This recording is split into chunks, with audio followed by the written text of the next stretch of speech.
বন্ধুরা নমস্কার। বিষয় বিনয়ী ব্যক্তির ক্ষমতা। বন্ধুরা, আমরা সকলেই কিন্তু ক্ষমতা চাই। ক্ষমতায় আমরা বড় লালায়িত হয়ে পড়ি। কে না চাই আমরা ক্ষমতা। কিন্তু বন্ধুরা, যে ক্ষমতা অন্যকে আঘাত দেয়, যে ক্ষমতা অবিনীত স্বভাবের দ্বারা তৈরি, যে ক্ষমতার পেছনে লুকিয়ে রয়েছে অহংকার, সেই ক্ষমতা বেশি দিন টেকে না, ভেঙে চুর চুর হয়ে যায়। কিন্তু আমি আসল ক্ষমতার কথা বলছি, আসল শক্তির কথা বলছি, যা চিরন্তন। সে ক্ষমতা, সে শক্তি উত্তর উত্তর বৃদ্ধি পায়, কিন্তু ক্ষয়ে যায় না। এটার মূলে কি জানেন? বিনয়। এই জন্যে আমার মনে হয় একটি প্রচলিত কথা আছে, বিদ্যা বিনয়ম দদাতি। কি হয়, যে মানুষের মধ্যে আমরা বিনয় এই গুণটি দেখি না, আমরা বুঝতে পারি এ বিদ্বান ব্যক্তি, এ বিচক্ষণ ব্যক্তি। তো আমার জীবনে এরকম খুব সৌভাগ্যবশত বেশ কয়েকজন মানুষের সঙ্গে আমার আলাপ হয়েছিল। কেউ কেউ প্রফেশনালস, কেউ কেউ গৃহী মানুষ, কিন্তু অত্যন্ত গুণী। আমি এদের সংস্পর্শে এসে না নিজেকে অনেকটা শুধরে নিয়েছি এবং নানাভাবে কিন্তু নিজেকে সমৃদ্ধ করতে পেরেছি, because of their this modesty, বিনয় স্বভাবটির জন্য। এটা কীরকম জানেন, মানে চুম্বক যেমন লোহাকে টানে না, ঠিক এরকম বিনয়ী স্বভাবের মানুষ যে কোনো মানুষকে না টেনে নেয়। আমি এক সাংবাদিক ভদ্রলোকের কথা বলছি, অত্যন্ত বিচক্ষণ মানুষ এবং বংশ পরিচয়ও সে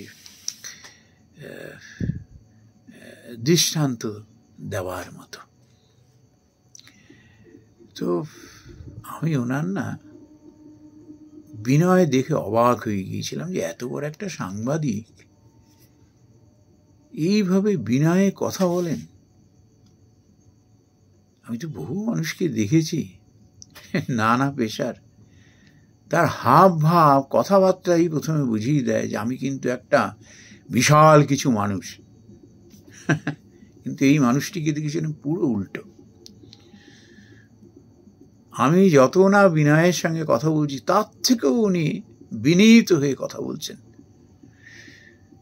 এক দিনেই না ভদ্রলোকের আমি প্রেমে পড়ে গিয়েছিলাম। তারপর আস্তে আস্তে পরিচয় হয়, বন্ধুত্বের রূপ নেয়।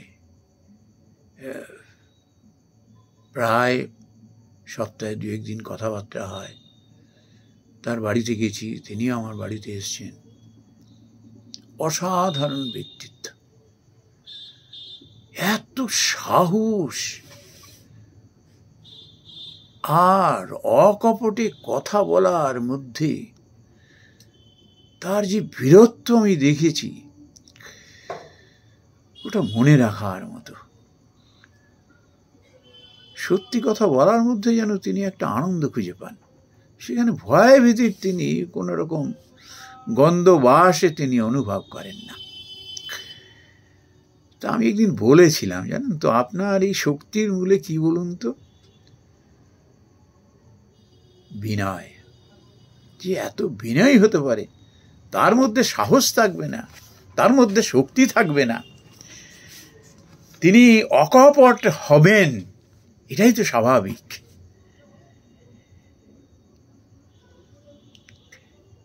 তো তিনি আমাকে এরকম বলেছিলেন যে জানেন তো, খুব শৈশবে আমি এক শিক্ষক মশাই আমাকে শিক্ষা দিয়েছিলেন এরকম, বলে তুমি না প্রথমেই ভাবো যে কী জানো, কতটুকু জানো আর কতটুকু জানো না, তাহলেই দেখবে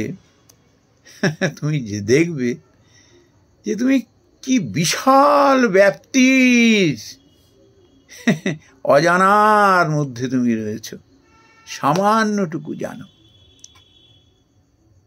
বিশাল জগতের বলতে গেলে কিছুই জানো না। এবং আমার মনে হয় তিনি যেটা বলেন এটা মন থেকেই বলেছেন, তাহলে এত সুন্দর কথা আর এত বিনয় স্বভাব তার মধ্যে আসে থেকে। তিনি এও একদিন বলেছিলেন যে আমি এত বড় একটা সাংবাদিক হতে পারি হয়তো, সো কল্ড, কিন্তু আমার থেকেও কিন্তু জানেন সমস্ত গুণী স্কিল্ড ছেলেমেয়েরা আমার থেকে অত্যন্ত শিক্ষিত, চৌকস ছেলেমেয়েরা দেখুন ঘুরে বেড়াচ্ছে প্যাপা করে, হয়তো আমার টেবিলে এনে বসালে পরে আমার থেকে ভালো কাজ করবে, কিন্তু ভগবান আমায় সুযোগটা দিয়েছেন, আমি তাই করছি। এখানে গর্ব করার মতো কিছু নেই।